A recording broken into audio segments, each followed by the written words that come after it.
I hear all this talk about this Kamala Harris chick. Where is she? That's what they say. They're like, she's not talking to the press. That poor guy's people are saying, she's not talking to the press. She's hiding away. She's not doing anything. And I'm like, wait a minute. She is the vice president of these United States. She's got a job. Sure, she goes out every once in a while. She seems to be going around. She was in Detroit the other day, close to my house. I mean, if stop traffic so bad, nobody could do anything. I'm sitting there going, what the hell? It's Wednesday. I said, are these people, is everybody trying to get out of town? Is something happening? Because something had happened the day before, and I didn't know if it sparked anything where people were getting the hell out. I'm like, what the hell? And then I find out, oh, she was in town. And I left town myself. That might have been Tuesday. But I left on Wednesday. And here I am in the Great White North. When I say Great White North, oh, well, I'm in a place where it's pretty white.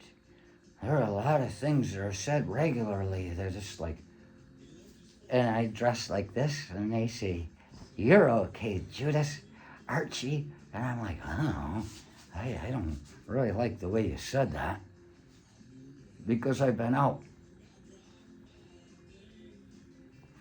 This is the problem these people have with education and never leaving your own hometown and just cooking meth in the storage area to blow up during Alpenfest parade. So everybody knows what's going on. It can't be hidden from the papers what's happening in that town. Oh, it's a nice place to visit. Plenty of meth.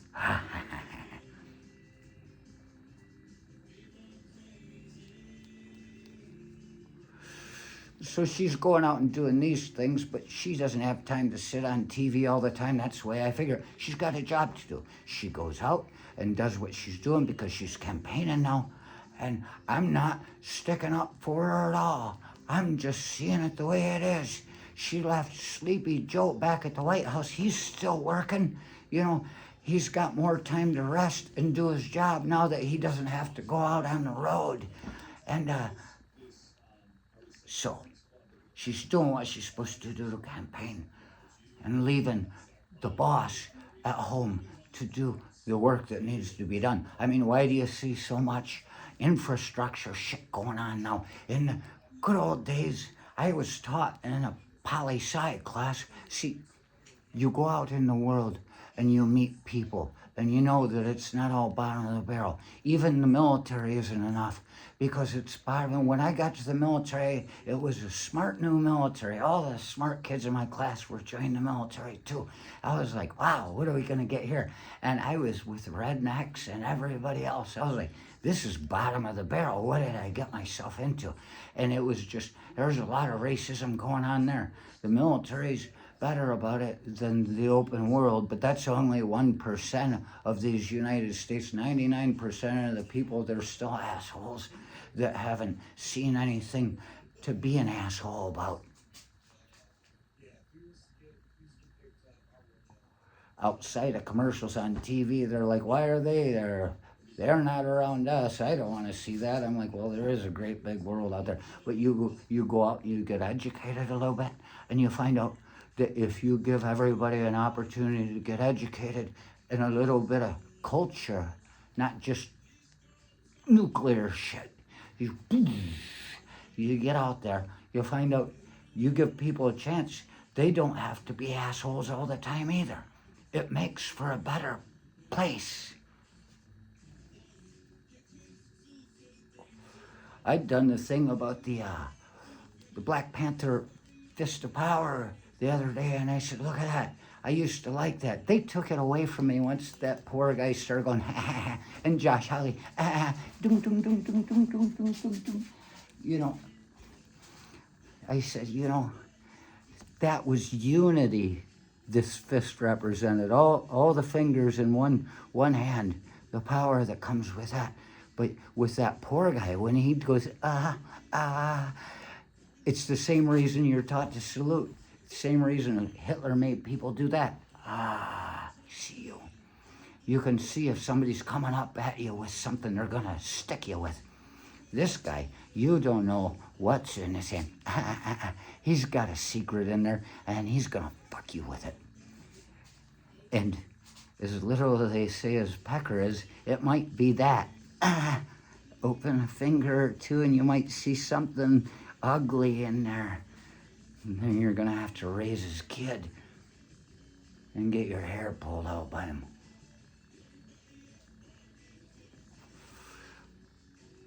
So the idea, they're saying, she's not leaving. She's working. She's going out. She's not giving interviews every here and there and there and there. She's got a job to do. That poor guy, he hasn't been seen in a week outside of his house. He's not doing anything. He's got no jobs. He has a dictator come into town every once in a while and talk behind closed doors and come out, and he's my best friend. And he's wiping something from his face right there. And,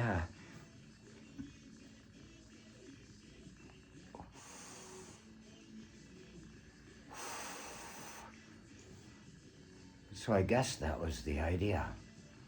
He's not doing anything but playing golf. They even said in that damn trial thing there that Jesse Waters guy's like, he's got to sit there in that courtroom all day. He's an old man. That Jesse Waters from Vixen News said that. He says he's an old man. He needs to get out and get his exercise. Riding the golf cart around. Ugh, cheating at golf. That's exercise. Well, he's not doing anything, and he's not showing up anymore. And I saw his plane, that fantastic plane. I manifested this. I was looking at that plane about 4 days ago.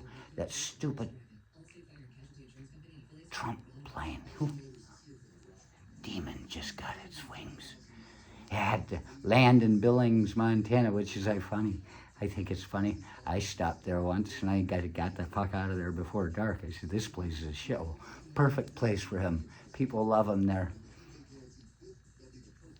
And then he got a private plane, took him the rest of the way to Bozeman, Montana, to talk a bunch of other megalomaniacs.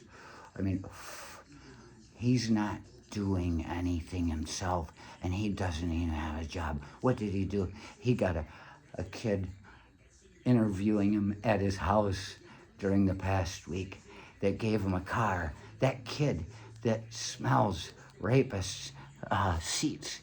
See, I was in Michigan State. That's why I talked about education. I was in Michigan State the one time down in the TV room at Marion Mayo Hall with my roommate, Damien Kondo. We're watching TV, and there was this weirdo. I mean, a creep. We knew it. I never took anything from him. He'd give people gifts, and he tried to give me a gift once. I said, no, I don't want it. And people are like, you should have taken it.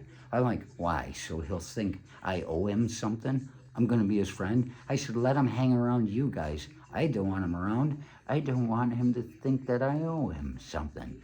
Took not a goddamn thing from him.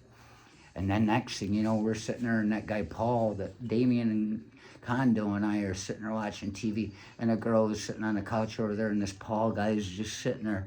The girl got up, and that Paul guy got up after she left, and he walked over, and he put his face right to the couch and sniffed it. And we both looked, and we said, hey, what the fuck is wrong with you? And he went, and he walked off. And I'm like, that is the fucking creepiest thing I've ever seen. Now that poor guy's going on TV, the internet, YouTube thing, whatever it is, YouTube or not. And the guy that's interviewing him is the one that sniffs Andrew Tate's chair, girl's chair, smells farts. I said, that's fucking perfect, man. I'm like, that's the perfect guy. And I don't know if he smelled his butt or not, but he gave him that car and rode around with it. Did he take and smell it when he didn't take it with him? Did he smell his seat? I don't think he needed to. I'm pretty sure just by sitting by him, he could still smell the stink of his ass. Who needs to get out? Who needs to be cultured? Who needs fucking weirdos hanging around?